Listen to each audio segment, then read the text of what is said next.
John Simpson thought he was going to liberate Moscow like he earlier liberated Kabul. Andrew Neil, all these eggheads. What's her name? The one that's in the Atlantic, who's married to the Polish former minister who thanked the United States for blowing up the Nord Stream 2 pipeline before later seeking to delete it, forgetting that the internet is forever.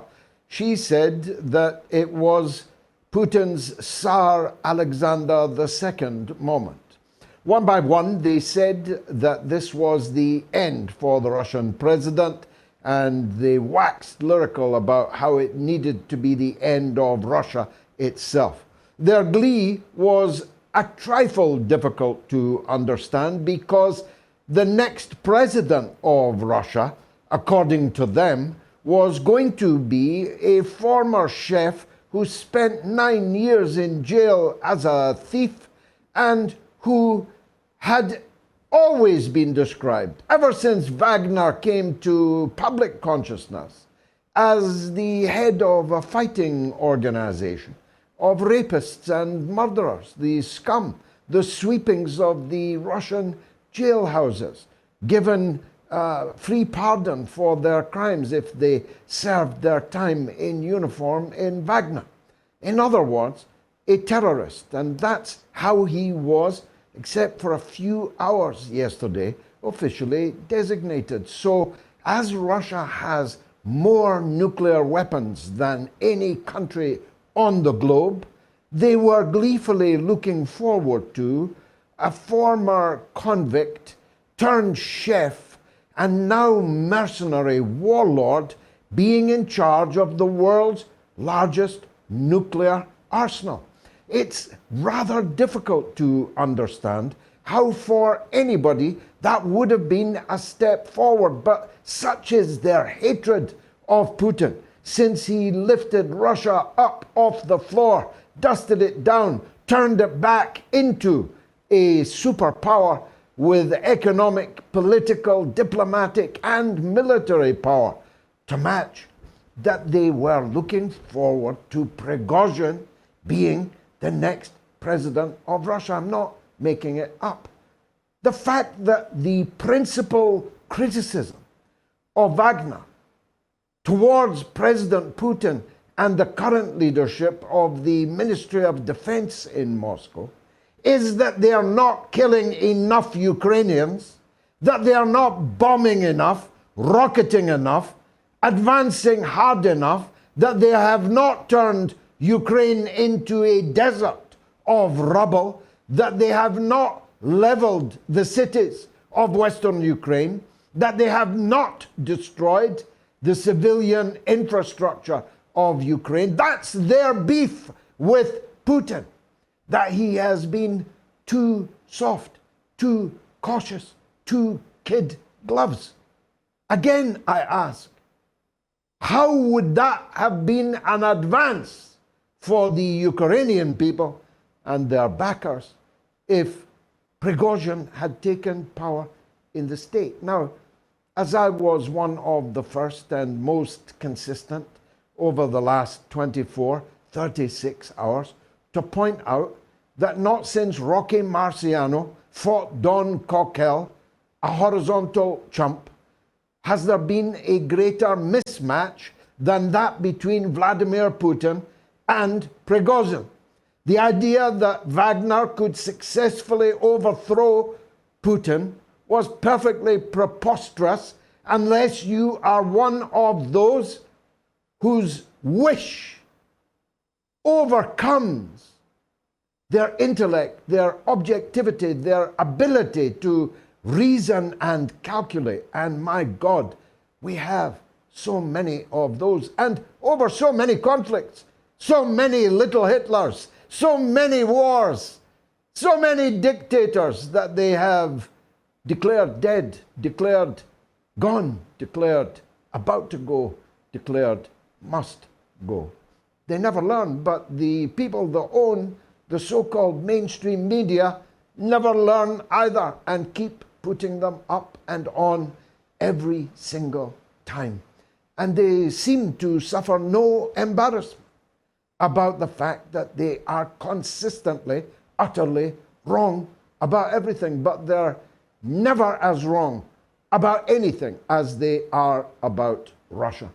It is, in Britain at least, an historic disease, a condition, a hatred of Russia that predates Putin, predates even the communists, the Bolsheviks, predates the Russian Revolution, predates the aforementioned Tsar Alexander, goes back all the way to Catherine the Great, because Russia is a potential imperial rival to the British, has been hated throughout, even though the royal families of Russia and Britain were, of course, interconnected, all of them grandsons of Queen Victoria. The detestation of Russia ever since the Crimean War has, of course, been even more deep. And the hatred of Bolshevism, of the British leadership, has never passed, even though Bolshevism truly has. I've got to say this to you, and I know that many of you don't want to hear it, and many of you will not even believe it. But Russia is not the Soviet Union. And I don't say that as if it was a good thing. If Russia was the Soviet Union, Prigozhin would not have got off the mark. The KGB troops, the blocking troops, would never have allowed him to get anywhere near Rostov-on-Don, never mind to temporarily take charge of the congestion charge area of the city, which is what he did for a few hours yesterday. If Russia was the Soviet Union, it would be in a much better and stronger place. Trust me on that, in relation to the conspiracies to destroy it, which are even now underway and will never cease, will never stop until they have broken Russia up into what they think are constituent parts, weakened it forever, and dispensed with a rival to them, and even a rival that can trump them. They will never rest. So Russia is not the Soviet Union, and Putin is not Lenin. His remarks in the midst of this crisis about 1917, which he called a stab in the back, are evidence enough of that. Putin is not Lenin, and I'm not saying that like it's a good thing either. People frequently think they're insulting me by calling me a Putinist or a Putin supporter. I'm not. I support Mr. Zhuganov, the leader of the main opposition in Russia, that nonetheless, in the moment of crisis, stepped up to the mark and gave its absolute support to the president, to the republic, and to the unity of the Russian world, which we must now increasingly think and speak of. But it happened. It was allowed to go forward bloodlessly because Putin did not want to call on his armed forces to open fire, not just on fellow Russians, not just on fellow members of the Russian armed forces, but fellow Russian members of the armed forces that had acquitted themselves heroically in battle. They might be rapists and murderers and scum, as the West called them, but they sure could fight, a kind of dirty dozen, with Prigozhin as Clint Eastwood in the movie, or Ernest Borgnine, perhaps. The truth is, though, that if he did that, if he embarked on that, what turned out to be a mass protest rather than an attempt at a coup, I mean, it wasn't January 6th, was it? There weren't people running around with buffalo heads on. There weren't people casting their mantras and their black magic in the corridors of the Kremlin. It wasn't a real coup like that. It wasn't like the coup on Elm Street in 1963 when the Americans murdered their own president in broad daylight. It wasn't that kind of a coup. It was more comic opera. It was more demonstrative than anything else. But our good friend Scott Ritter thinks that Prigozhin was paid by foreign elements to do it. I don't often second guess Scott Ritter, and I seldom feel that I've had any cause to, but I don't agree with him about that. If it's true that the Americans gave arguably billions of dollars, maybe that 6.2 billion that they found behind the cushion in the sofa in the Pentagon, but if they paid him anything at all, they didn't get value for money. That is for sure. And I don't think that Prigozhin, already a vastly rich oligarch, had any need of their money. I think sometimes when it looks like a duck, walks like a duck, and quacks like a duck, that's because it is a duck. I think it was one of these squabbles at the top between people, the narcissism of the small difference, which became elevated to the point of ridiculousness in Prigozhin's mind and set him off on the course of action. So I disagree with Scott Ritter on that. But it has to be acknowledged that there is a third way. It has to be acknowledged that it may be neither Mr. Ritter's or mine story, theory, thesis that comes to be seen as the truth.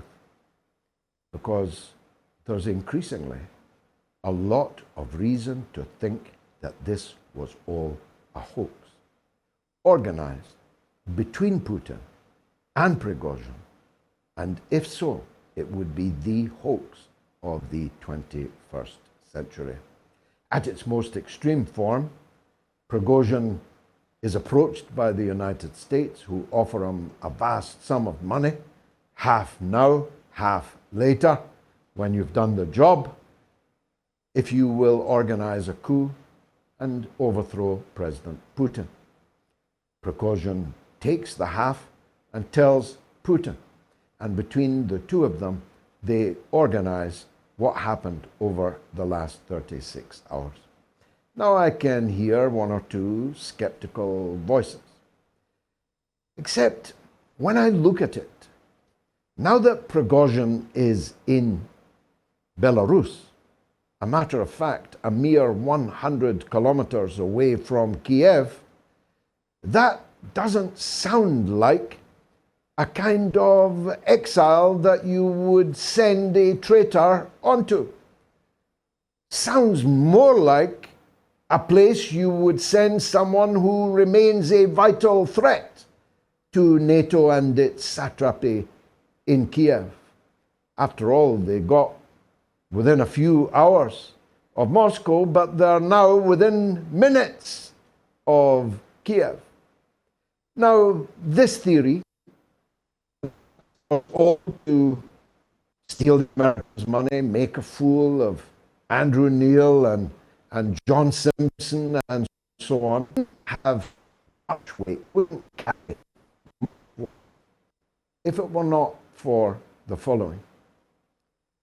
If Putin wanted to smoke out within his regime, within his elite, amongst the oligarchs in his capital city of Moscow, this was the ideal way to do it. After all, the West and its correspondents were telling us that Putin's hours were numbered, not that his days were numbered, that nobody was going to fight for him, that Prigozhin was going to drive right through the Kremlin gates.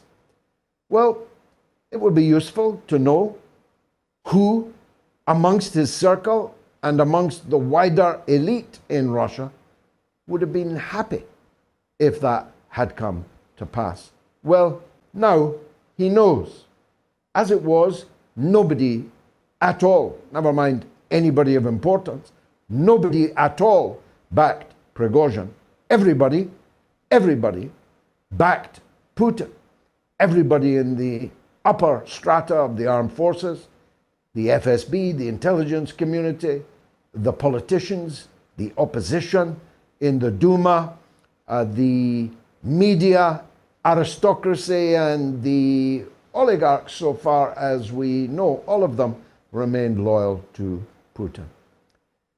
So how can we disprove this theory? Well, if that is not Prigozhin sleeping on that bench in Minsk, and it makes sense that it might be, I thought as soon as I saw it that it was him, but if it isn't, if he prospers in Minsk, if his men begin quietly to transfer to the Belarus border, 100 kilometers from Kiev, if he doesn't find a balcony to fall off, if his money is not touched, if he does not come to an unhappy ending at the hands of the FSB or GRU or one of the other Russian agencies, then that will tend to be evidence supporting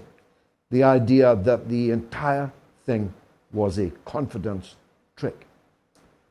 If, of course, the corollary is also true, if he is a man looking for a balcony to fall off, if we never hear of him again, if his money mysteriously disappears and they found millions and millions of dollars in cash in his headquarters in St. Petersburg, if that money isn't returned to him, if his name is never mentioned again, if Wagner becomes Tchaikovsky and is fully integrated into the Russian armed forces, then the theory that it was all set up by Putin in the first place will begin to hold less and less water. But if the opposite is true, and if we see him on top of a tank making the very short 100-kilometer journey to Kiev, well, we'll know that all was not what it seemed. A riddle inside, a mystery inside, an enigma. But then that's what Russia has always been for those who cannot understand it because of the myopia of their own hatred, the myopia of their own inability to see clearly through the fog that oftentimes surrounds times of war. We are very fortunate tonight that our first guest knows even more about military political issues than me and Scott Ritter. He's Colonel Douglas MacGregor, and he's coming up right after this. It's going to be, I tell you, the mother of all talk shows.